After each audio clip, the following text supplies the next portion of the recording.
நம்முடைய பிதாவாய் கடவுளாலும் நமது அன்பின் கர்த்தர் இயேசு கிறிஸ்துடைய இனிதான நாமத்தினாலும் இங்கு நாளிலும் கூட கூடி வந்திருக்கிறதான சகோதர சகோதரிகளுக்கு அன்பின் வாழ்த்துக்களை எங்கள் மத்தியில் நான் தெரிவித்துக் கொள்கிறேன். கம்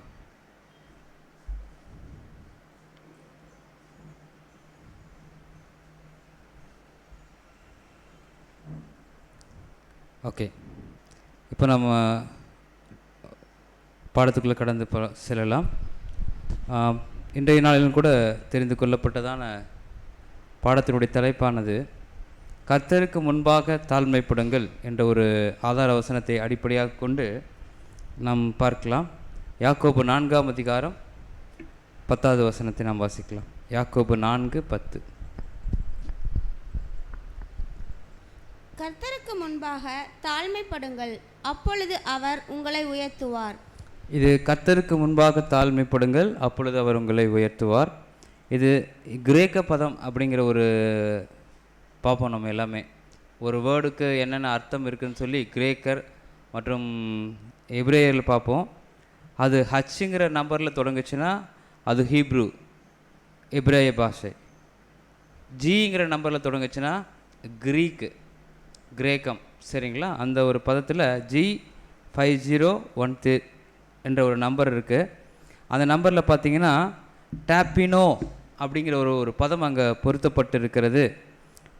டேப்பினோ அப்படின்னா என்ன அர்த்தம்னா டு மேக் லோ, உங்களை சிறுமைப்படுத்துங்கள், உயர்த்தாதிருங்கள் அப்படின்னு அர்த்தம். டு மேக் லோ, உங்களை உருவாக்குங்க, மேன்மையாக அல்ல கீழாக. அதான் அதனுடைய அர்த்தமாக அந்த கிரேக்க பதம் நமக்கு விவரித்து சொல்லுகிறது. அதான் டு மேக் லோங்கிறது தெரியும் உங்களுக்கு, கீழே அந்த தாழ்மை அப்படிங்கிற ஒரு பதம் அங்கே பதியப்பட்டிருக்கிறது. இது இங்கிலீஷில் நம்ம வாசித்து பார்த்தோம் அப்படின்னா humble yourself before the Lord and he will lift you up அப்படிங்கிறார். அப்போது ஹம்பிள் அப்படிங்கிற வேர்டு பயன்படுத்தப்பட்டிருக்கிறது. ஹம்பிளாக இருங்க அப்படிம்பாங்க. ஏன் ரொம்ப இதாக இருக்கிறீங்க, ஹம்பிளாக தாழ்மையாக இருங்க. அதுதான் அது இங்கிலீஷில் இருக்கிற வேர்டு அங்கே இருக்கும். அது நம்ம வசனம் நம்ம வாசிக்கலாம். மீண்டுமாக சங்கீதம் 138வது அதிகாரம், சங்கீதம் 138 6வது வசனத்தை நம்ம வாசிக்கலாம். டிஸ்பிளே இருந்தால் பார்த்து பாருங்கள். 138:6. கர்த்தர் உயர்ந்தவராயிருந்தும் கர்த்தர் என்ன பண்ணுறாரு அப்படின்னா த ஆல் மைட்டி காட் அவர் எப்படி இருக்கார் அப்படின்னா உயர்ந்தவராக இருந்தும் இல்லை, அவர் உயர்ந்தவராக இருந்தும் தாழ்மை உள்ளவனை நோக்கி பார்க்கிறார். மேட்டுமையானவனையோ தூரத்தில் இருந்து அறிகிறார். நீங்கள் யாருன்னு மேட்டுமையானவனையோ தூரத்தில். இப்போ ரெண்டு கேட்டகரியில் இருக்கிறாங்க மக்கள். ஒன்று தாழ்மையானவன், இன்னொன்று மேட்டுமையானவன். தாழ்மையானவனை எப்படி பார்க்குறாரு? இன்னொரு கேட்டகரியில் இருக்கிறாங்க, இன்னொரு வகுப்பாக இருக்கிறாங்க. அவங்க மேட்டுமையானவர்கள். மேட்டுமையானவனையோ எங்கேருந்து எப்படிந்து பார்க்குறாரு? அப்போ கொஞ்சம் என்ன கொடுக்குறாரு? டிஸ்டன்ஸ் கொடுக்குறாரு. டிஸ்டன்ஸ்ன்னு சொல்லக்கூடிய தொலைவு அதிகப்படுத்துகிறாரு அப்படிங்கிற விஷயத்தை நம்ம அங்கே பார்க்குறோம். அப்போ நம்ம என்ன பண்ணுறோம் அப்படின்னா கர்த்தர் உயர்ந்தவர் தான், ஆனால் ஒரு விஷயம் பண்ணுறாரு. ஒருவேளை நம்ம தாழ்மையாக இருந்தோம் அப்படின்னா அவர் என்ன பண்ணுறாரு? நோக்கி பார்க்கிறார் அப்படின்னாரு. நோக்கி பார்க்கறது அவருடைய பார்வை கொஞ்சம் என் பக்கம் திரும்பினா பரவாயில்ல அப்படின்னு நம்ம சொல்கிறோம். பார்த்துக்கிறீங்களா? உங்கள் பார்வை கொஞ்சம் பார்த்தா பரவாயில்ல, கொஞ்சம் என்னை பாருங்களேன், நீங்கள் என்னை மூஞ்சி கொடுத்து கூட பேச மாட்டேங்கிறீங்க அப்படிங்கிற மாதிரி இருக்கும். ஸோ அந்த இதில் பார்த்தீங்கன்னா இங்கிலீஷில் ஒரு வேர்டு இருக்குது, அதுக்கு பேர் கன்சிடர் அப்படிம்பாங்க. என்னை கொஞ்சம் பாருங்களேன், எனக்கு கொஞ்சம் உதவி செய்யுங்களேன் அப்படிங்கிற மாதிரி கன்சிடர் அப்படிங்கிற ஒரு பதம் அங்கே போடப்பட்டிருக்கிறத நான் பார்க்குறோம். சரி, நமக்கு இப்போ பார்க்கலாம். இப்போ நம்முடைய ஆவிக்குரிய ஓட்டம் எவ்வளவோ நாள் ஓடி வந்தாச்சு. நாம் சிறுமை உள்ளவர்களா, தாழ்மை உள்ளவர்களா, மேட்டுமையானவர்களா அப்படிங்கிற ஒரு விஷயம் இருக்குது. மேட்டுமை, தாழ்மை ரெண்டுக்கு வித்தியாசம் நான் உங்களுக்கு விளக்கம் கொடுக்க வேண்டிய அவசியம் இல்லை. ஏன்னா நீங்கள் எல்லாம் என்னை விட அதிகமாக படிச்சிருக்கிறீங்க, இந்த விஷயத்தை குறித்து ஆராய்ச்சி பண்ணியிருக்கிறீங்க. அதனால் நான் என்ன பண்ணுறதில்ல, இதை பற்றி நம்ம பேச போகிறதில்ல. ஆனால் நம்ம அதுக்கு விளக்கம் நம்ம வசனத்தின் அடிப்படையில் பார்க்கலாம். பாருங்கள், ஏசாயா 66ஆம் அதிகாரம் 2வது வசனம். ஏசாயா 66:2. என்னுடைய கரம் மேலே டிஸ்பிளே பாருங்க. என்னுடைய கரம் இவைகளை எல்லாம் சிருஷ்டித்ததினால், என்னுடைய கரம் இவைகளை எல்லாம் சிருஷ்டித்ததனால் இவைகள் எல்லாம் உண்டாயின என்று கர்த்தர் சொல்லுகிறார். என்ன பண்றாரு அவர்? எல்லா வேலையும் நான் தான் செஞ்சிருக்கேன். சிருஷ்டிப்பினுடைய வேலை என்ன சொல்றாரு? என்னுடைய கரம் இவைகளை எல்லாம் சிருஷ்டித்ததனால் இவைகள் எல்லாம் உண்டாயின என்று கர்த்தர் சொல்லுகிறார். ஆனாலும், அங்கே ஒரு அந்த வேர்டு போடணும்னு அவசியம் இல்லை. ஆனாலும்ங்கிற அந்த வேர்டு எதுக்கு போடுறாரு அப்படின்னா, ஆனாலும் அங்கே பாருங்க, சிறுமைப்பட்டு இந்த எப்போ கடவுளை நம்ம சைடு பார்க்க வைக்கிறதுக்கு ஒரு ஐடியா கொடுக்குறாரு. உங்களை நோக்கி நான் பார்க்கணுமா, ஒன்று பண்ணுங்க, நீங்கள் என்ன பண்ணுங்க, சிறுமைப்படுங்க. சிறுமைப்படுறதுன்னா என்ன அர்த்தம்? எல்லாத்தையும் தூக்கி எஞ்சிவிட்டு நடுத்தெருவில் வந்து நிற்கிறதா? என்ன அது சிறுமைப்பட்டு?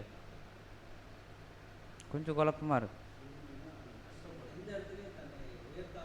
வேர்டுக்கு நமக்கு அர்த்தம் கொடுக்கும்போது கொஞ்சம் குழப்பம். சரி, ஆனாலும் சிறுமைப்பட்டு ஆவியில் நொறுங்குண்டு. இப்போ ரெண்டாவது ஆட் ஆகுது. சிறுமைப்பட்டு ஆவியில் நொறுங்குண்டு என் வசனத்துக்கு நடுங்குகிறவனையே நோக்கி முன்ன பார்த்துட்டோம். சிறுமைப்பட்டவனை கர்த்தர் நோக்கி பார்க்கிறாரு சொல்லிட்டாரு. ஓ, சிறுமைப்பட்டுட்டா ஏதோ சிறுமை ஏதோ பண்ண மாட்டோம், ரொம்ப அப்படி வச்சுக்கிட்டா போதும் அப்படின்ட்டு நம்ம என்ன பண்ணிடுவோம், அப்படி வச்சுட்டா கடவுள் நோக்கி பார்த்துடுவார் அப்படின்னு நம்ம நினச்சிட்டு இருப்போம்.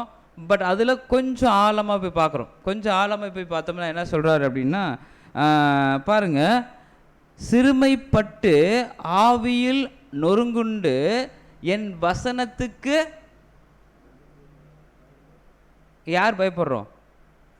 ஒரு வசனம் வந்துச்சுன்னா அதுக்கு நம்ம எந்த அளவுக்கு ஆழம் கொடுக்குறோம், அகலம் கொடுக்குறோம், உயரம் கொடுக்குறோம், பயம் கொடுக்குறோம், பயபக்தி கொடுக்குறோம், எந்த அளவுக்கு கொடுக்குறோம் அப்படின்னா, இது என்ன விஷயம் அப்படின்னா, ஒரு உதாரணம் சொல்கிறேன். இப்போது ஒரு பெரிய கிரவுண்ட் இருக்குது. கிரவுண்டில் ஒரு பிடி மாஸ்டர் இருக்கிறார். பிடி மாஸ்டர் என்ன பண்ணுவார் அப்படின்னா, நான் ஒரு விசில் அடிப்பேன். விசில் அடிச்சோன்னா நீங்கள் என்ன பண்ணணும், எல்லாருமே ஓடணும். லாங் விசில் அடிச்சுன்னா ஏதோ ஒரு இன்ஸ்ட்ரக்ஷன் கொடுப்பாரு. ஃபஸ்ட்டு விசில் அடித்தா வேகமாக ஓடு, லாங் விசில் அடித்தா இன்னும் வேகமாக ஓடு. 2 விசில் அடிப்பேன், அந்த 2 விசில் அடிச்சுன்னா என்ன அர்த்தம், நீங்கள் நின்றுடணும் அப்படின்னு ஒரு உதாரணத்துக்கு ஒரு கட்டளை கொடுக்குறாரு. அப்போ அந்த கட்டளை கொடுத்தோன்னா என்ன பண்ணணும், அந்த ரன்னிங் ஓடுறவங்கெல்லாம் கமாண்டுக்கு அந்த பிடி சார் சொல்கிற அந்த கமாண்டுக்கு கீழ்ப்படியணும். இதுக்கு உதாரணம் பஸ்ஸில் கூட இருக்கலாம். பஸ்ஸில் கண்டக்டர் விசில் ஊதுனா என்ன பண்ணுது, விசில் ஊதி நிற்கலைன்னா, ஓ நீலாம் என்னையா டிரைவரு கேட்பேன், அதுவும் விசில் அப்படியே கண்டபடி ஊதிட்டு இருக்கிறாரு, நீங்கள் பாட்டு நிற்காமல் போகிறீங்க அப்படின்னு சொல்லுவோம் இல்லைங்களா. அப்போது கீழ்ப்படிதல், அங்கே அந்த விசிலுக்கு கீழ்ப்படிதல் இருக்குது பார்த்தீங்களா.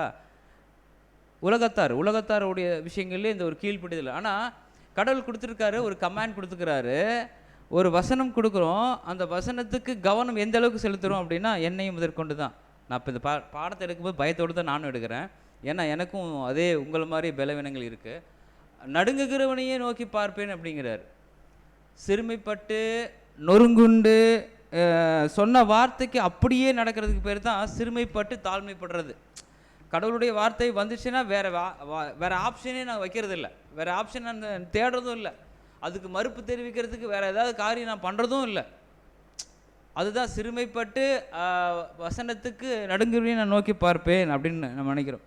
அப்புறம் இதில் நம்ம ஒருவேளை இந்த மாதிரிலாம் தாட்ஸ்குள்ளே நம்ம வந்து போகலாம். எப்படின்னா, நான் ரொம்ப வசதியில் கூறுவேன், வீடு சின்னதாக இருக்குது, இந்த மாதிரி நிறைய பார்க்குறோம்.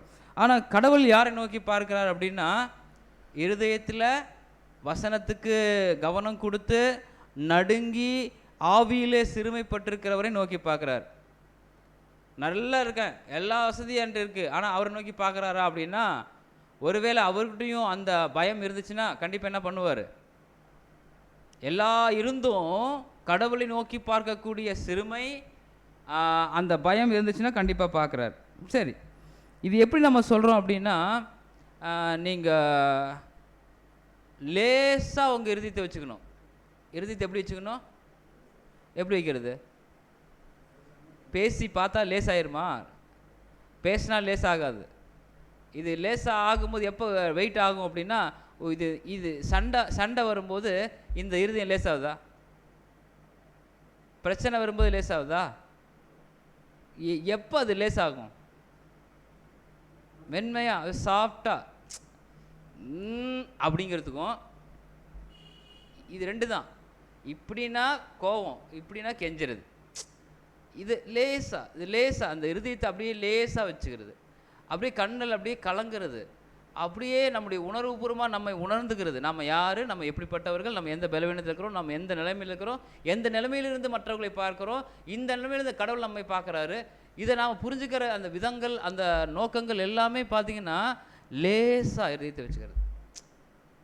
இதுக்கு அந்த வசனத்தினுடைய ஆழங்கள் புரிஞ்சு அப்படியே யோசனை பண்ணி படிச்சிங்கன்னா தான் அதனுடைய டெப்த்து உங்களுக்குள்ளார போய் உட்காரும், இல்லைன்னா உட்காராது, சும்மா மேலோட்டமாக இருக்கும். ஏசாயா 57ஆம் அதிகாரம் பார்க்கலாம். நம்ம ஏசாயா 57:15 நம்ம வாசிக்கலாம். ஏசாயா 57:15. நித்தியவாசியும் பரிசுத்தர் என்கிற நாமமுள்ளவருமாகிய மகத்துவமும் உன்னதமுமானவர் சொல்லுகிறார், உன்னதத்திலும். இதில் நீங்கள் கொஞ்சம் வாசிக்க முன்னாடிக்கிற ஸ்டான்ஸாக படிச்சிங்களா? ஏதோ ஒரு விஷயம் நம்ம படிக்கிறதுக்கு முன்னாடி பார்த்தீங்கன்னா அவர் தன்னை இன்ட்ரொடக்ஷன் பண்ணிகிட்டே இருக்கிறாரு. தன்னை யார் என்று அவர் என்ன பண்ணுறாரு? இந்த வசனம் நம்ம 3 வசனம் வாசிச்சிருக்கிறோம். 3 இடத்துல என்ன பண்ணுறாரு? நான் யார், நான் சிருஷ்டிகர், நான் தான் உங்களை உருவாக்குறேன் அப்படிங்கிற ஒரு இன்ட்ரொடக்ஷன் தன்னை பற்றி என்ன பண்ணுறாரு கடவுள் சொல்லிகிட்டே வராரு. போன வசனம் படித்தோம், முந்தின வசனம் அப்படி தான் படித்தோம், இந்த வசனம் பண்ணுறாரு. இந்த வசனம் தன்னை இன்ட்ரொடக்ஷன் பண்ணுறாரு. என்ன இன்ட்ரொடக்ஷன் பண்ணுறாரு? நித்தியவாசியும் பரிசுத்தர் என்கிற நாமமுள்ளவருமாகிய மகத்துவம் உன்னதமுமானவர் சொல்லுகிறார். வேற யாரும் சொல்லலை, ஊர் உலகத்தார் யாரும் சொல்லலை.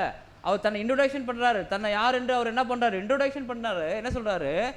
உன்னதத்திலும் பரிசுத்த ஸ்தலத்திலும் வாசம் பண்ணுகிற நான் எங்கே இருக்கேன்? நான் உயர்ந்தவன் ஃபஸ்ட்டு சொன்னார்ல, ஃபஸ்ட்டு நான் வசனம் நான் உயர்ந்தவன் சொன்னார். நான் இருந்தாலும் சிறுமைப்பட்டவனை நோக்கி பார்க்குறேன்னு சொன்னார். இங்கே என்ன சொல்கிறாரு? உன்னதத்திலும் பரிசுத்த ஸ்தலத்திலும் வாசம் பண்ணுகிற நான்கிறார். தன்னை முன்பதிவு செய்கிறார், நான் யார் அப்படின்னவர். அதுக்கப்புறம் என்ன பண்ணுறாரு அப்படின்னா, கீழே அண்டர்லைன் பண்ணுறோம், பணிந்தவர்களினுடைய ஆவியை உயிர்ப்பிக்கிறதற்கு. பணிந்தவர்கள்னா கீழ்ப்பட்டவர்கள்.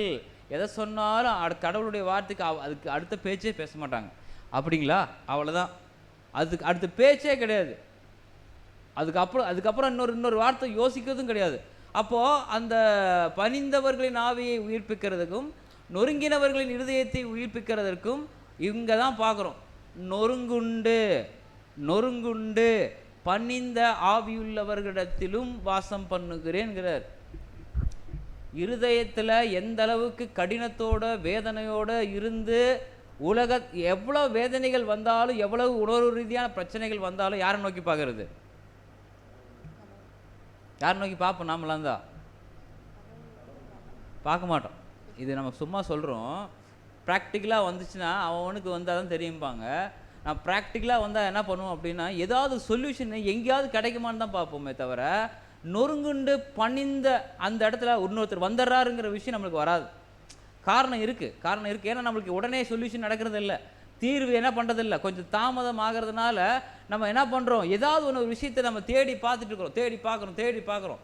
அதனால் அவர் டக்குன்னு இந்த ஞாபகம் வச்சுங்க, உங்கள் இறுதி நொறுங்குண்டுச்சு, கண்ணெல்லாம் கலங்கிருச்சு, உங்கள் ஆத்மா வாடிடுச்சு, ரொம்ப பயப்பட்டுட்டீங்க, அப்படி சோர்ந்துட்டீங்க அப்படின்னா நீங்கள் ஒரு நாள் நல்லா ஞாபகம் வச்சுக்கோங்க, உன்னதமானவர் பேசுகிறாருன்னு அர்த்தம். உன்னதமானவர் இருக்கிறாரு. அவர் என்ன பண்ணுறாரு அப்படின்னா, உடனே பார்க்குறாரு, நான் உன்னதமானவர், உயர்ந்த ஸ்தானத்தில் இருக்கிறவன், நான் என்ன பண்ணுறேன் அப்படின்னா, நொறுங்குண்டு பணிந்த ஆவியுள்ளவர்களிடத்தில் என்ன பண்ணுறேன்? நான் வந்துட்டேன். நீங்கள் அப்படி ஃபீல் பண்ணவே வேணாம். நீங்கள் அந்த ஃபீலிங்கில் எங்கேயோ போகாதீங்க, நான் உங்கள்கிட்ட தான் இருக்கேன், அங்கே தான் நான் நிற்கிறேன் அப்படிங்கிறாரு. இதுக்கு ஒரு உதாரணம் நம்ம வைக்கலாம். யோபு பக்தன்னு நமக்கு தெரியும். யோபு என்ன பண்ணார்?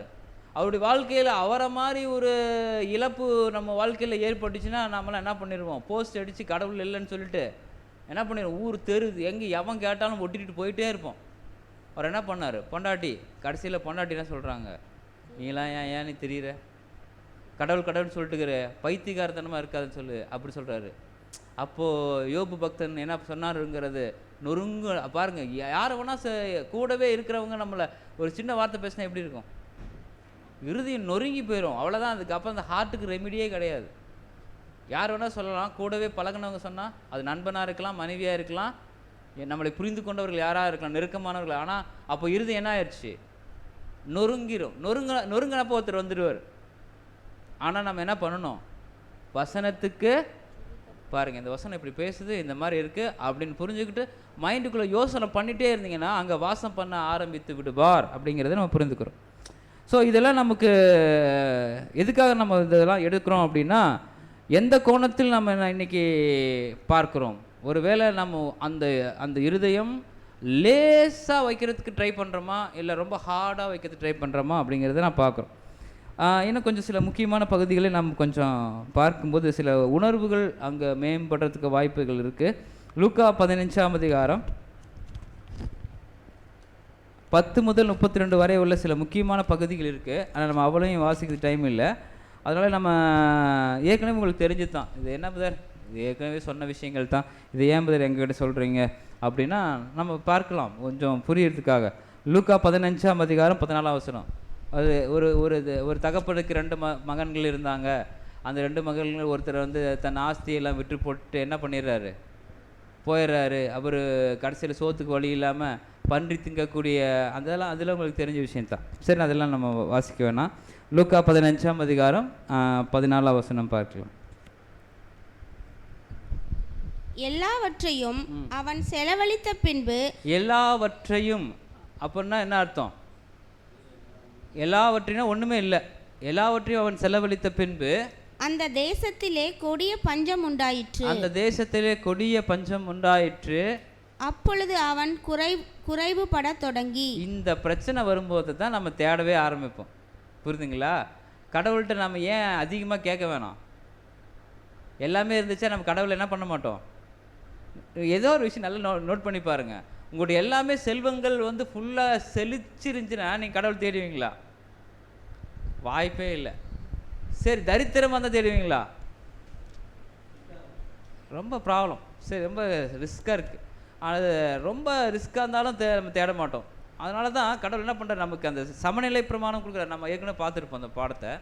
சரி, அப்பொழுது அவன் என்ன பண்ணுறாரு, குறைவுபட தொடங்கி. இதுதான் குறைவு எப்போ நம்மளுக்கு வருதோ அப்போ தான் யாரை நோக்கி பார்ப்போம்? இன்னும் ஸ்ட்ராங்காக எவன் கடன் தருவானோ அவனை போய் குறைவுபட தொடங்கி. இப்போ பாருங்கள், இதில் 2 விஷயம் இருக்குது. நம்ம 2 விஷயம் தேடுவோம். ஒன்று பணம் இருக்கணும், இல்லைன்னா நிம்மதினாச்சும் இருக்கணும். இந்த இதில் குறைவுபட தொடங்கினோடனே என்ன பண்ணுறாரு,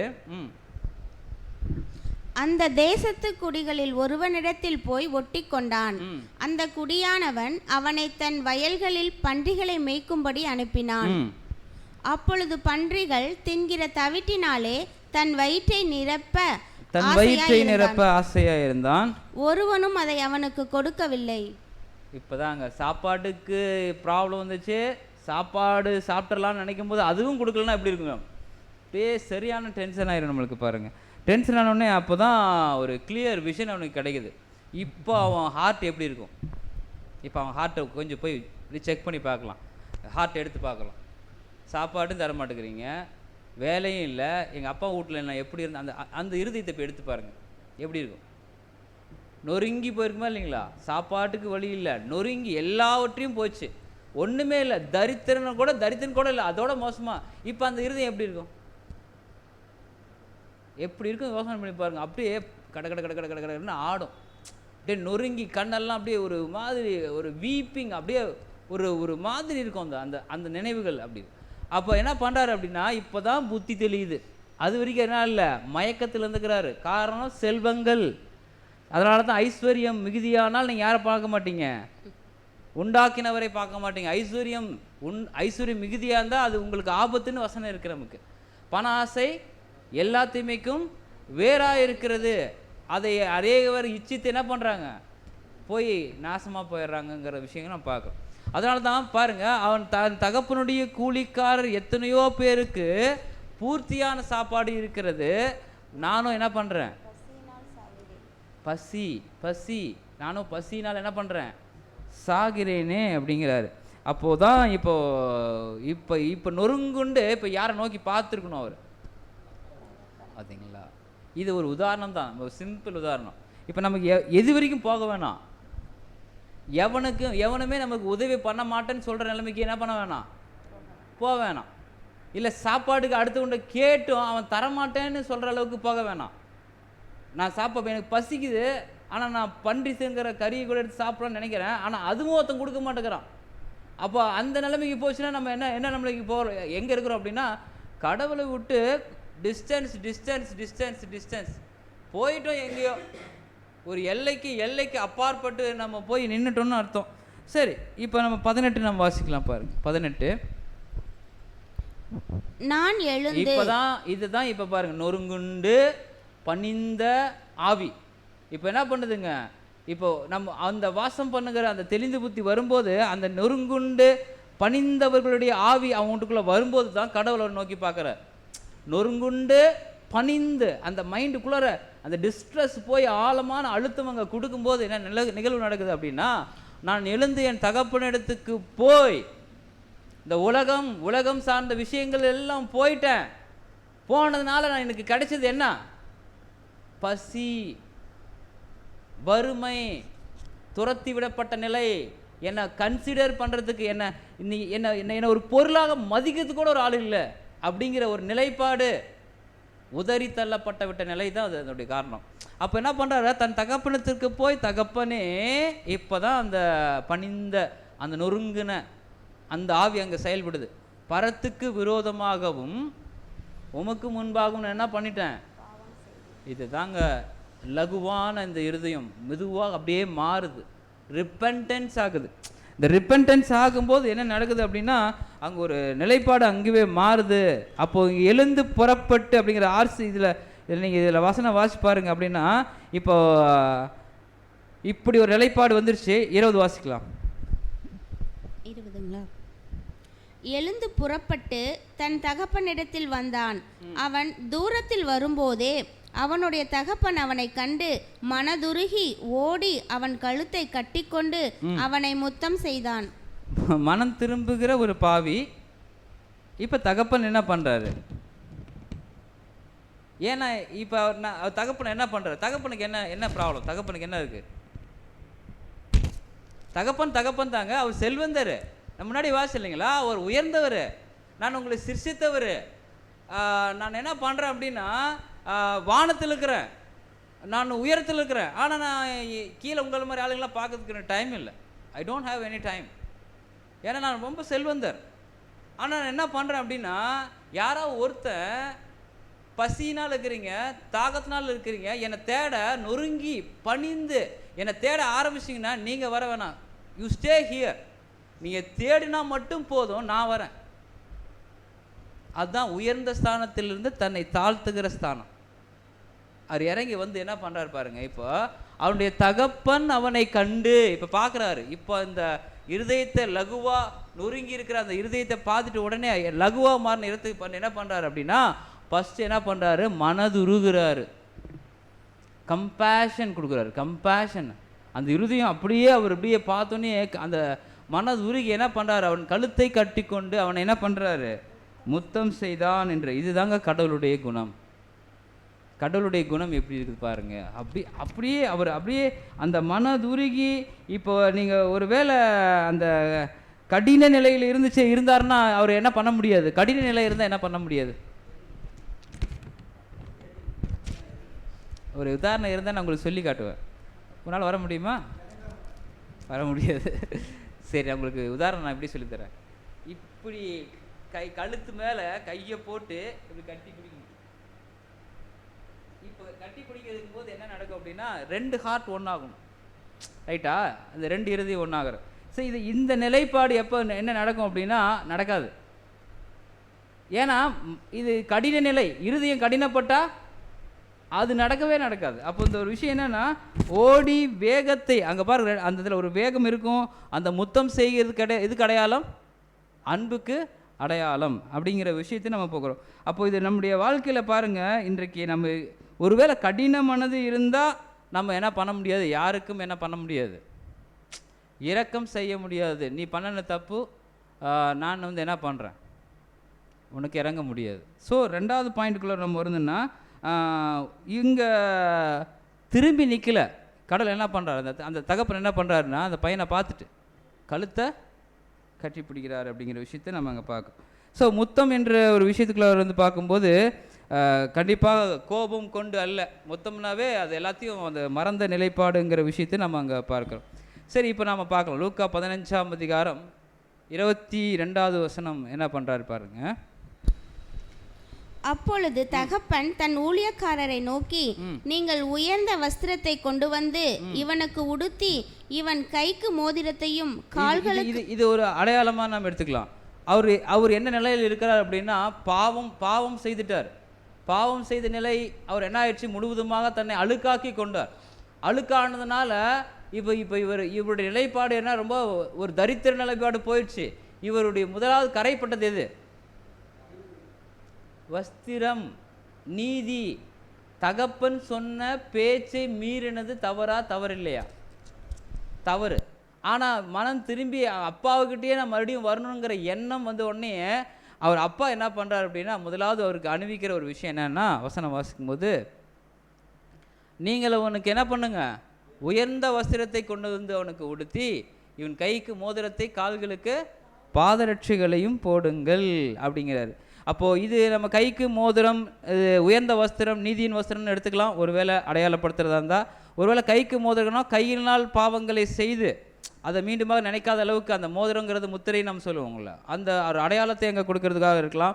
கால்களுக்கு பாதரட்சை நம்ம சொல்லும்போது, நம்ம கால்கள் நீங்கள் ஞானமுள்ளவர்களாய் நடந்து கொள்ளுங்கள், ஞானமற்றவர்களைப் போல் நீங்கள் என்ன பண்ணக்கூடாது, நடக்கக்கூடாதுங்கிறத அந்த அடையாளத்துக்காக கூட பாதரட்சிகளை அங்கே அணிவிக்கலாம். இன்னும் நிறைய பார்த்தீங்கன்னா கொளுத்து கன்றுகளை அடித்து அங்கே கொடுக்குறாங்க. இப்போ வசனம் 24 வாசிக்கும்போது, என் குமாரனாகிய இவன் மரித்தான் திரும்பவும் உயிர்த்தான். என் குமாரனாகிய இவன் மரித்தான் திரும்பவும் உயிர்த்தான் அப்படிங்கிற ஒரு விஷயத்தை நம்ம அங்கே பார்க்குறோம். அப்போது இந்த நாளிலும் கூட நம்ம ஒரு விஷயத்தில் நம்ம டீட்டெயிலாக பார்க்கும்போது என்னன்னா, அவன் மரிச்சிட்டான்.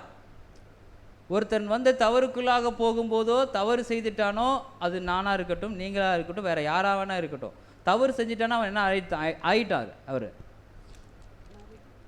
என்ன ஆயிட்டார், டெட்டு, மரணம் சம்பவித்ததாயிற்று. எதில்? தகப்பன் வீட்டை விட்டு போயிட்டாருன்னா என்ன அர்த்தம், மரணம் சம்பவித்ததுன்னு அர்த்தம். ஆனால் இப்பொழுது என்ன சொல்கிறார் இவர், இவன் மரித்தான் திரும்பவும் உயிர்த்தான் அப்படிங்கிறார். அப்போது இந்த ஒரு விஷயத்தை நம்ம கொஞ்சம் ஆழம் பார்க்க வேண்டியது அவசியமாக கூட அங்கே இருக்குதுன்ற பார்க்குறோம். அதனால் சங்கீதம் 147 3ஆம் வசனத்தை நாம் பார்க்கலாம்.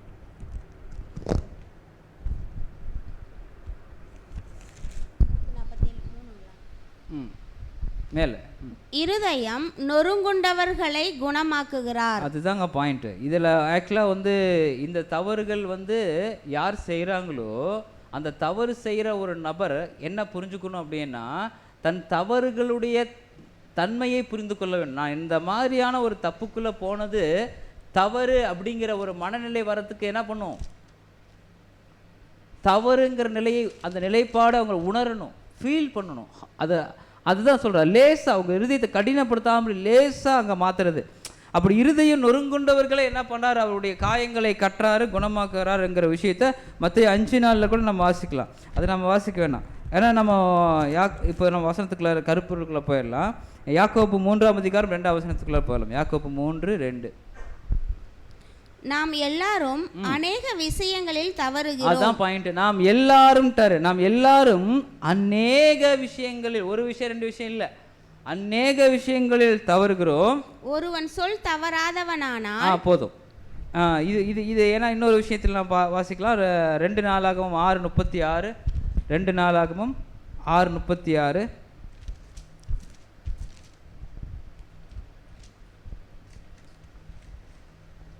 இல்லை, நீங்கள் 2 Corinthians 6:36 பாருங்கள். இந்த வசனம் இருக்கான்னு பாருங்க. பாவம் செய்யாத மனுஷன் இல்லையே அப்படிங்கிற வசனம் இருக்கான்னு.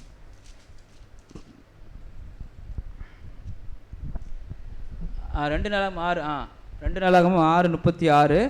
பாவம் செய்யாத மனுஷன் இல்லையே, ஆகையால் அவர்கள் உமக்கு விரோதமாய். போதும். பாவம் செய்யாத மனுஷன் இல்லை. இதே புதிய ஏற்பாட்டுக்குள்ள அநேக விஷயங்களில் நாம் தவறுகிறோம் அப்படிங்கிற விஷயம் நம்ம அங்கே பார்க்குறோம். அப்போது இந்த ஒரு விஷயங்களில் நீங்கள் கொஞ்சம் யோசனை பண்ணி பார்க்க வேண்டியது அவசியமாக இருக்குது. ஒருத்தர் சத்தியத்தை விட்டு விலகி போகிறார், சத்தியத்தை விட்டுட்டு விலகி போகிறாரு அப்படின்னா மற்றொருவர் அவரை திருப்பணும். அதுதான் டியூட்டி. ஒருத்தருடைய டியூட்டி என்னன்னா, நான் இப்போ கெட்டு போயிட்டேன்னு வச்சுங்க, இது ஏதாவது ஒரு வேலையாக இருக்குது போல அப்படின்னு நம்ம என்ன பண்ணக்கூடாது. இப்போ நான் போயிட்டா நீங்கள் விட்டுருவீங்களா? இல்லை நீங்கள் போயிட்டா நான் விட்டுருவேண்ணா? என்ன புதர் கொஞ்சம் பண்ணுறீங்க, பார்த்து கொஞ்சம் இதை கன்சிடர் பண்ணுங்கள் அப்படிங்கிற ஒரு விஷயத்துக்குள்ளே வந்து அப்படின்னா இதுதான் ப்ராசஸ். இந்த ப்ராசஸ் பண்ண பண்ண பண்ண என்ன ஆகுதுன்னா சபை அங்கே மெருகிறது நாம் பார்க்கலாம். இதில் நீங்கள் யாக்கோபு 5:19-20 நம்ம வாசிக்கலாம்.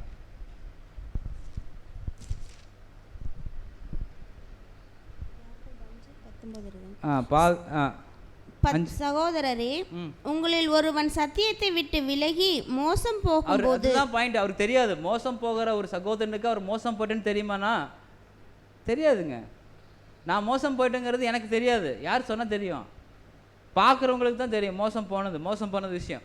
மற்றொருவன் அவனை திருப்பினால் தப்பி போன மார்க்கத்தினின்று பாவியை திருப்புகிறவன் ஒரு ஆத்துமாவை மரணத்தினின்று ரட்சித்து திரளான பாவங்களை மூடுவான் என்று அறிய கடவன். திரளான பாவங்களை மூடுவான் என்று அறிய கடவன் அப்படிங்கிற ஒரு விஷயத்தை நம்ம அங்கே பார்க்குறோம். அப்போது இதில் நீதிமொழிகள் 10:12 நீங்கள் வாசிக்க வேணாம். அன்போ சகல பாவங்களையும் மூடும். அதே வசனத்தை தான் இங்கே யாக்கோபு அதை பார்த்துட்டு அங்கே எழுதுறாரு.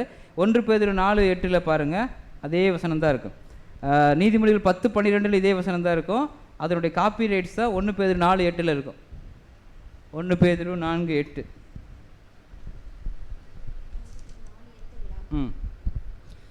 எல்லாவற்றிற்கும் மேலாக ஒருவரில் ஒருவர் ஊக்கமான அன்புள்ளவர்களாய் இருங்கள். அன்பு திரளான பாவங்களை மூடும். இதுதாங்க ப்ராப்ளமே இருக்குது. என்ன ப்ராப்ளம் அப்படின்னா, அன்பு இருக்குதுன்னு சொல்கிறோம், அன்பு இருக்குது நோட்டீஸ் கூட அடிப்போம். ஆனால் ஊக்கமான அன்பு அது கொஞ்சம் கஷ்டமாக இருக்குது. அதுதாங்க ப்ராப்ளம். ஊக்கமான அன்பு என்ன பண்ணுது? ஊக்கமான அன்புள்ள உள்ளார்கள் அன்பு வெளிப்படுத்துமா மூடுமா? இதுதாங்க வசனம். அன்பு என்ன பண்ணும்? எக்ஸ்போஸ் பண்ணாது, வெடிக்காது. அன்பு டோன்ட் கன்சிடர், பரவாயில்ல. இது அது மேலே ஏன் அப்படின்னா அவரை திருத்தணும், அது திருத்த வேண்டிய வேலையும் இருக்குது. ஆனால் பாருங்கள், திரளான பாவங்கள் மூடப்படுறதுக்கு பாவி திருப்பணும்னு வசனம் பண்ண படிச்சுமா இல்லைங்களா? அவர் செய்த பாவட்டத்தில் நம்ம திருப்பிட்டாவே என்ன பண்ணணும்? நம்முடைய பாவங்கள், ஒருத்தர் கெட்டு போயிட்டாரு, அந்த கெட்டு போனவரை நம்ம என்ன பண்ணணும்? மீண்டுமாக திருப்பணும். அது டியூட்டி, நம்முடைய வேலை. அப்படி திருப்பிட்டா நம்முடைய பாவங்கள் என்ன ஆகுது? மன்னிக்கப்படுது. அதே டைமில் அன்பு என்ன பண்ணுது? அதுதான் பாருங்க, அந்த பாவத்தை அங்கே மூடுது அப்படிங்கிற விஷயத்தை நம்ம அங்கே பார்க்குறோம். திரளான பாவங்களை அங்கே மூடுது. இப்போ நம்ம ஒரு ப்ராக்டிக்கல் எக்ஸ்பீரியன்ஸ்குள்ளே நம்ம வரலாம். இது நம்ம ஏதாவது தவறாக யாரும் நினைக்க வேணாம், தவறாக நினைக்காதீங்க. திங்க் பண்ணுங்கள், ஜஸ்ட் திங்க் பண்ணுங்கள். ஒருத்தர்கிட்ட ஒரு குற்றம் உணர்த்தப்படும் போது ஏற்படும் மனநிலை நம்மளுக்கு எப்படி இருக்குது? ஒரு கேள்வி. இப்போ என்னை பற்றி ஒரு தவறு நீங்கள் சொல்ல வரீங்கன்னு வச்சுங்க, என்னை பற்றி தவறு சொல்லிட்டீங்க. தவறு சொன்ன உடனே என் மூஞ்சி எப்படி இருக்கணும்?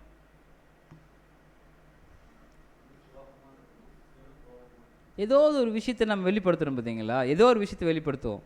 அது ஏன்? நம்மளை என்ன பண்ணக்கூடாது அப்படின்னா, வீட்டிலேருந்து கிளம்பும்போது என்னை யாரும் எந்த கேள்வியும் கேட்கக்கூடாது. இந்த மனநிலை இருக்குது எல்லாத்துக்கிட்டையும், ஏன்ட்டையும் இருக்குது. என்னை யாரும் எந்த கேள்வியும் கேட்கக்கூடாது. இது ரைட். சரி, ஒருவேளை நான் ஒரு தப்பு பண்ணிட்டேன். இப்போ நான் தப்பு எப்படி பார்க்கணும்? என்னுடைய தப்பை, என் தப்பை முதல்ல தப்புன்னு பார்க்கணும். நம்ம என்ன பண்ணுறதில்ல, தப்புன்னு பார்க்குறதில்ல. நான் தப்பே பண்ணியிருந்தாலும் அதுக்கு ரைட்டான விஷயங்கள் என்ன இருக்கோ அதை நம்ம நோக்கி பார்க்கக்கூடாது. நான் பண்ணது சரிதான் சொல்கிறதுக்கு உண்டான விஷயங்களை எடுத்து பார்க்குறதுக்கு ட்ரை பண்ணாதீங்க. இது ரொம்ப தப்பு. நான் பண்ண தப்புன்னு நீங்கள் யாராவது உங்களை சொல்லிட்டாங்கன்னா அவங்ககிட்ட போய் பேசாதீங்க. நான் பண்ணது தப்பு, நான் என்ன பண்ணணும், அந்த தப்பாக அது இல்லையான்னு நீங்கள் ஆராய்ச்சி பண்ணி அந்த தப்புக்குண்டான விஷயங்கள் ஒருவேளை உங்களால் சரிப்படுத்த முடிஞ்சால் நீங்கள் என்ன பண்ண, உள்ளுக்குள்ளாரியே ப்ராசஸ் பண்ணுங்க. ஒருவேளை அது தப்புன்னு நீங்கள் உணர்த்தப்பட்டீர்களானால் உடனடியாக நீங்கள் என்ன பண்ணுங்க, உங்களை நீங்கள் பார்த்து ரெடி பண்ண வேண்டியது அவசியம். காய்ச்சல் அடிக்குது அப்படின்னா ஹீட் ஆகிட்டே இருக்கும் பாடி. ஏன் பாடி ஹீட் ஆகுது? உள்ளே இருக்கிற கிருமிகள் அது என்ன பண்ணுது, ஹீட் ஆகி தான் அழிக்கும். ரொம்ப ஓவர் ஹீட் ஆகி தான் அழிக்கும். அப்படி ஹீட்டாக நம்ம உள்ளே இருக்கிற விஷயங்கள் என்ன பண்ணோம், அப்படியே சால்வ் பண்ணி அந்த ப்ராப்ளத்தை ஒருவேளை குற்றம் கண்டுபிடிச்சிட்டாங்க நம்மக்கிட்ட, உடனே ஐயோ கண்டுபிடிச்சிட்டாங்கன்னு சொல்லி வருத்தப்படாதீங்க. அதை சரிப்படுத்துறதுக்கு என்ன வழி இருக்குதோ அதை நம்ம என்ன பண்ணணும், பார்க்கணும். ஸோ இது ஒரு மனநிலை நம்ம பார்க்குறோம். இந்த ஒரு விஷயத்தை புரிஞ்சுக்கிறோம். அது ஒருவேளை அந்த செய்த தவறை நினைத்து ஐயோ நான் பண்ணினது தப்பு தான் அப்படிங்கிற வருந்தக்கூடிய நிலை எப்படி இருக்குது அப்படிங்கிறத கொஞ்சம் புரிஞ்சுக்கணும். இல்லை வேறு நீங்கள் யோசிக்க வேணும். வேறு மாதிரி இப்படி இருக்கலாம், அப்படி இருக்கலாம், அப்படி அந்த மாதிரி போகணும். இதுக்கு உதாரணம் நம்ம கடந்த வகுப்பில் பாடம் நீங்கள் எடுத்தீங்க. யாரும் எடுத்தவங்க 2 பேரில் அந்த நத்தானியேல் தீர்க்கதரிசி தாவீதுக்கிட்ட வராரு. தாவீதுக்கிட்ட வந்துட்டு, தாவீது இவ்வளோ தூரம் ஒரு கதை கேட்டிங்கல்ல, அந்த கதைக்கு யார் தெரியுமா காரணக்காரரு, நீங்கள் தான் அப்படின்னு சொன்ன உடனே, என்னையா பண்ணுற நீ, நான் உங்களை தேசத்தில் நல்ல ஆசீர்வாதமாக வச்சுருக்கேன், நீங்கள் ஒரு தீர்க்கதரிசி, உங்களை மதித்து ரெஸ்பான்ஸ் பண்ணி உங்களை வந்து கூப்பிட்டா நீ என்னையே குற்றம் சொல்லுவியா? அப்படி தான் கேட்கணும். ராஜாவாக இருந்தால், உலகத்துடைய ராஜாவாக இருந்தால் என்ன பண்ணுவார், என்ன பண்ணார் இவர், நீங்கள் சொன்னது தப்பு போ அப்படின்ட்டுவார். என் மனசில் இருக்கிறது. ஆனால் தாவீது என்ன பண்ணார், இது தாங்க தன்னுடைய தவற்றை உணர்த்தும் போது அது யாரும் இல்லை, நான் தான். நீங்கள் சொன்ன உடனே இப்போ நான் என்ன பண்ணுறேன்னா, நான் என்ன பண்ணுறேன், அது நத்தானியேல் நீங்கள் நீ பேசுகிறது தப்பு, என்கிட்ட பேசாதீங்க அப்படின்னு சொல்ல. நத்தானியேல்கிட்ட என்ன சொன்னார், நான் சொன்னது தப்பு. கன்சிடர் பண்ணுறாரு, தன்னை வந்து உருவாக்கி கன்சிடர் பண்ணுறாரு. இதே தான் ஏற்கனவே லாஸ்ட்டு ஒரு பாடம் பார்த்தோம். அந்த ராஜா என்ன பண்ணுறாரு, தீர்க்கதரிசி சொல்லி நீங்கள் பண்ணுறது தப்பு, நீங்கள் இந்த போருக்கெல்லாம் பண்ணாதீங்கன்னு சொல்லும்போது தீர்க்கதரிசி கூட்டு ஜெயிலில் போட்டுறாரு ஆசா ராஜா. போட்டுறோடனே அவருக்கு மேலே என்ன ஆயிடுச்சு, ஜனங்களெல்லாம் ரொம்ப வருத்தப்பட்டாங்க பாருங்கள். அப்போ தன் தவறை என்ன பண்ணுறதில்ல, உணராத நிலையாக அவர் அந்த மனநிலை கெட்டு போயிருக்குதுங்கிறத நம்ம பார்க்குறோம். அப்போது ஒருவேளை நம்ம தவறுகள் செய்துட்டதுக்கு அப்புறம் நம்ம கன்சிடர் பண்ணி அந்த ஃபீல் பண்ணுற எமோஷனல் ஆகிறோம்னா கண்டிப்பாக நம்ம சரியான பாதையில் இருக்கிறோம். ஒருவேளை தவறு என்ன நீங்கள் உணரும்போது உங்கள் இடத்துல ஒரு மாறுதல் இருக்கும், ஒரு மாறுதல் இருக்கும், மனம் திரும்புதல் இருக்கும். அப்படி வந்துச்சுனாவே நீங்கள் ரைட் பர்சனாக இருக்கிறீங்க. நான் மனம் திரும்பின கண்டிஷனில் வந்துட்டீங்கன்னு நீங்கள் நினச்சிங்க, அடுத்த செகண்டே நீங்கள் ரைட் பர்சன் ஆகிட்டீங்க. உங்கள் பாவங்கள் அங்கே கன்சிடர் ஆகாது. ஆனால் நான் பண்ணது தப்பு இல்லை அப்படின்னு நீங்கள் ஃபீல் பண்ணாமல் எப்படி இருந்தீங்கன்னா அங்கே என்ன ஆகும், அங்கே அந்த கொஞ்சம் குறைபாடுக்குள்ளார நம்ம இருக்கிறோம் அப்படிங்கிறது நம்ம அங்கே பார்க்குறோம். அப்போது தேவனுக்கு முன்பாக நமது மனநிலை எப்படி காணப்படுகிறது அப்படிங்கிறத நம்ம பார்க்க வேண்டியது அப்படிங்கிறத பார்க்குறோம். இப்போது அந்த மனநிலையை பார்க்குறோம். நல்ல மனநிலை திருந்திய நிலைமையில் இருக்குது. கெட்ட மனநிலை திருந்த வாய்ப்பு கேட்பது. நல்ல மனநிலையாக இருந்துச்சுன்னா ஓகே, சரியான பதம். ஒருவேளை மனநிலை எப்படி இருக்குது, கெட்ட மனநிலையாக இருந்தால் இப்போ நீங்கள் என்ன பண்ணணும், திருந்தறதுக்கு வாய்ப்பு கேட்கணும். அதுதான் அங்கே வேலை. அடுத்தது 50% தான் இருக்குது. அப்போ என்ன பண்ணணும், அட்ஜஸ்ட் செய்யலாமா? அங்கே பார்க்கறது அட்ஜஸ்ட் செய்வது எப்படின்னா, பாவம் செய்தால் தவறு இல்லை அப்படிங்கிற மனநிலை தான் 50%. இன்னொரு 50% பாவம் செஞ்சிட்டா மன்னிக்கிறது யார் இருக்கிறாங்க, இந்தான பாவம் செஞ்சிட்டோம், இந்தான கர்த்தர் இயேசு கிறிஸ்துவின் ரத்தம் இருக்குது, பாவம் செய்கிறது ரத்தம் இருக்குது, பாவம் செய்கிறது ரத்தம் இருக்குது. இது என்ன, இது 50-50. பாவம் செஞ்சால் பிரச்சனை இல்லைங்க, ஏன்னா இயேசு கிறிஸ்து ரத்தத்தை யூஸ் பண்ணிக்கிறோம். இதுவா கான்செப்டு? பழைய ஏற்பாட்டில் பாவ நிவாரண பலின்னு ஒரு நாள் கொண்டு வந்தாங்க. பாவ நிவாரண பலி என்ன பண்ணாங்க, பாவம் செஞ்சிட்டியா வெள்ளாட்டுக்கடா கொண்டா, உங்களுக்கு என்ன பண்ணுறேன், நான் பாவ நிவர்த்தி செய்கிறேன், உடனே செய்வாங்க. பாவ நிவர்த்தி செஞ்சுட்டா ஆடு வெட்டுறாங்க, எல்லாம் வெட்டினோடனே மறுபடியும் என்ன பண்ணுறாங்க, மறுபடியும் நாளுக்கு, வாரத்துக்கு, மாதத்துக்கு,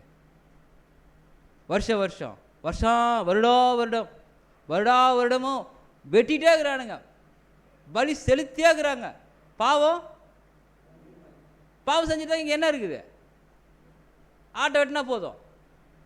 பாவம் செஞ்சால் ஆட்டை வெட்டுறது, பாவம் செய்து இப்போ என்ன பண்ணுற, ஃபங்க்ஷன் ஆகி போச்சு. பாவத்தை என்கரேஜ் பண்ணுறதுக்கு உண்டான ஃபங்க்ஷன் ஆடு வெட்டுறது. அப்படி இல்லை. இப்போ நினச்சி பாருங்க, பாவம் செஞ்சிட்டீங்க, இப்போ வெட்டினா இயேசு கிறிஸ்து வெட்டணும். பாவம் செஞ்சிட்டீங்க, இயேசு கிறிஸ்து வெட்டணும். பாவம் செஞ்சிட்டீங்க, இயேசு கிறிஸ்து வெட்டணும்.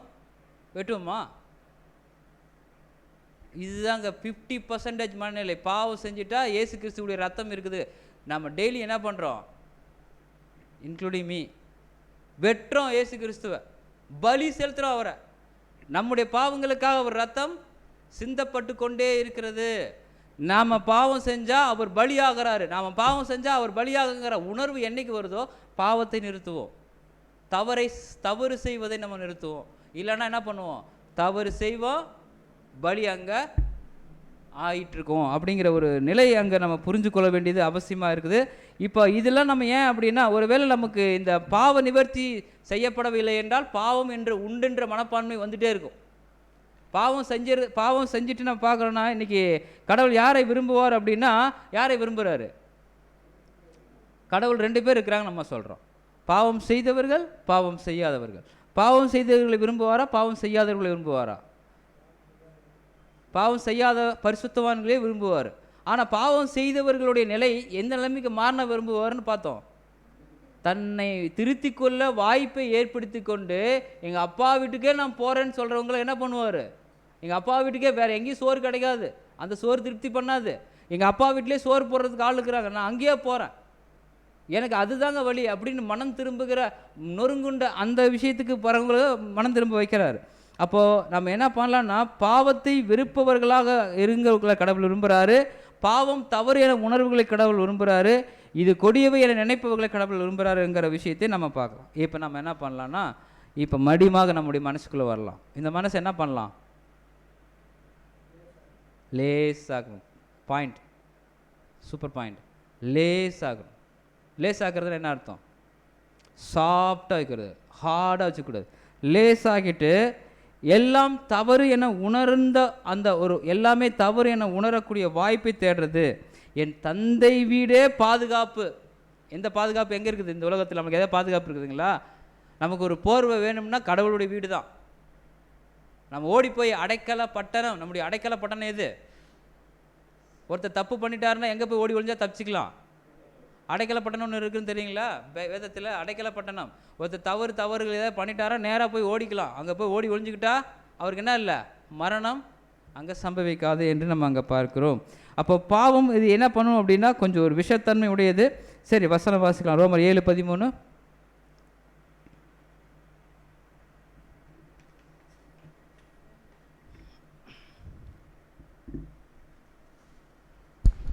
இப்படி இருக்க நன்மையானது எனக்கு மரணமாயிற்றோ? அப்படியல்ல, பாவமே எனக்கு மரணமாயிற்று. எது மரணமாயிற்று? பாவமே எனக்கு மரணமாயிற்று. இது நம்ம வசனம் வாசிச்சே தான் டைம் பத்தாது.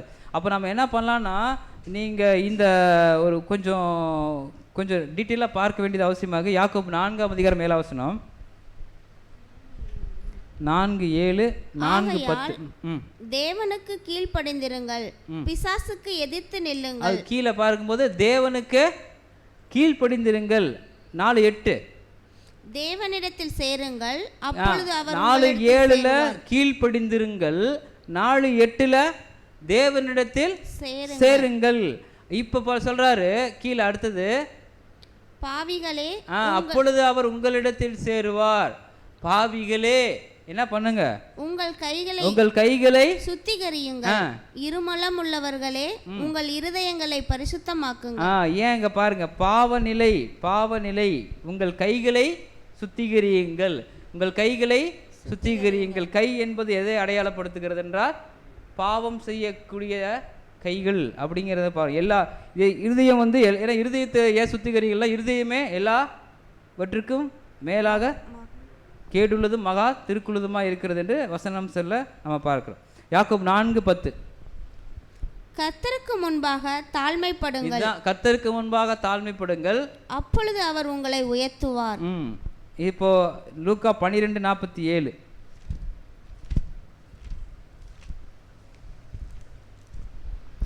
12:47 தன் எஜமானுடைய சித்தத்தை அறிந்தும் ஆயத்தமாயிராமலும் அவனுடைய சித்தத்தின்படி செய்யாமலும் இருந்த ஊழியக்காரன் அநேக அடிகள் அடிக்கப்படுவான். அதுதாங்க பாயிண்ட். நம்ம எஜமானுடைய சித்தத்தை அறிந்தும் ஆயத்தமாயிராமலும் அவனுடைய சித்தத்தை செய்யாமல் இருந்த ஊழியக்காரன் அநேக அடிகள் அடிக்கப்படுவான்.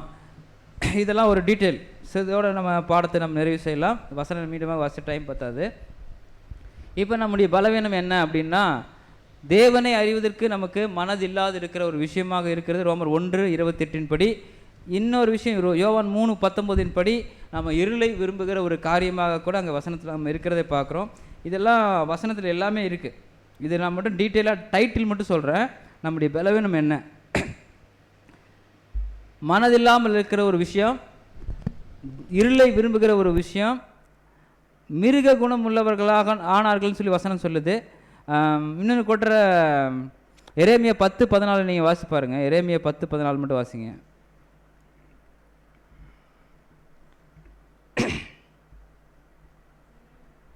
எரேமியா 10:14.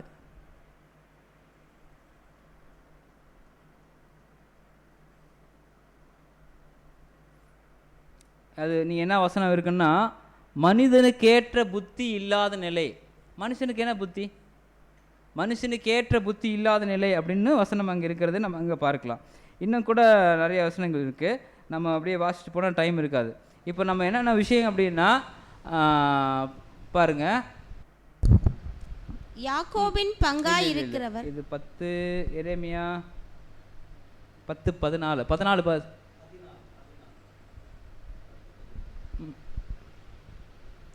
மனுஷர் அனைவரும் அறிவில்லாமல் மிருக குணமுள்ளவர்கள் ஆனார்கள். இது என்ன பாயிண்ட்னு கொஞ்சம் யோசனை பண்ணுங்க. மனுஷர் அனைவரும் அறிவில்லாமல் என்ன ஆயிட்டாங்க? மிருக குணமுள்ளவர் ஆனார்கள். தட்டார் அனைவரும் வார்ப்பித்த சுரூபங்களாலே வெட்கி போகிறார்கள். அப்போ என்ன இல்லை அப்படின்னா, மிருக குணமுள்ளவர் ஆனார்கள். அப்புறம் 15 அவைகள் மாயையும் மகா எத்தான கிரியை. இதெல்லாம் பார்த்தீங்கன்னா ரொம்ப விஷயமா இருக்கு பாருங்க. புத்தி இல்லாத, மனிதனுக்கேற்ற புத்தி இல்லாத நிலைக்கு அங்கே மாறி போடுறாங்க. மிருக குணம் உள்ளவர்களாக அங்கே மாறி போடுறாங்க. ஒரு விஷயம் பார்க்குறோம். புத்தியில் அந்தகாரப்படுறது, இறுதிய கடினம், வீணான நடத்தை, அநேக உபாய தந்திரங்களை. எபேசிய பிரசங்கி 7:29 மட்டும் வாசித்து இந்த பாடத்தை நம்ம நிறைவு செய்யலாம். பிரசங்கி 7:29.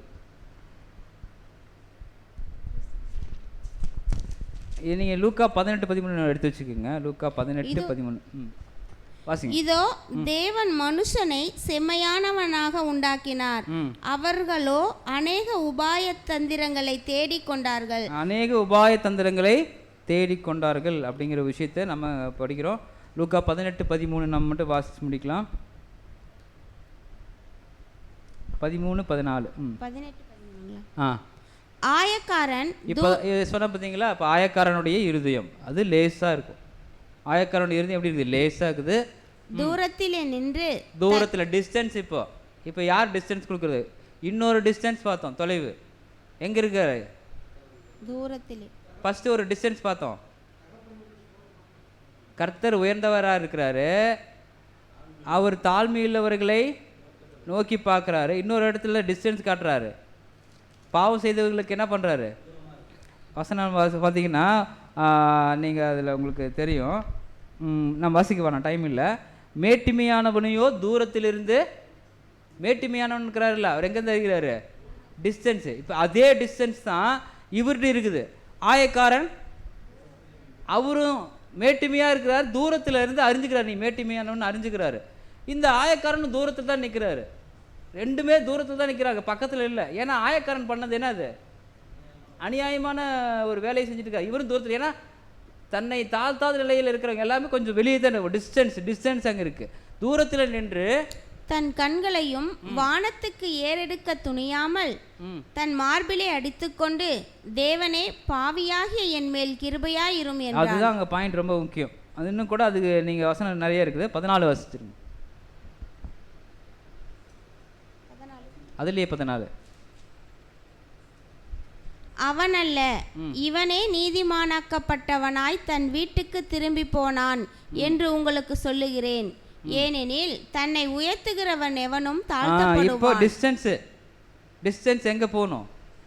இந்த இதயத்தை அப்படியே லேசாக வச்சுட்டு கடினப்படுத்தாமல் தன்னை ஒரு பாவி என்று சொல்லக்கூடிய மனநிலைக்கு எப்போ நம்ம மாறுறோமோ, நம்ம எப்படி பார்க்குறது அப்படின்னா, கடவுளுக்கு முன்பாக நொறுங்குண்ட இருதயம் உள்ளவர்களாகத்தான் நம்மளை கடவுள்கிட்ட காட்டணும்.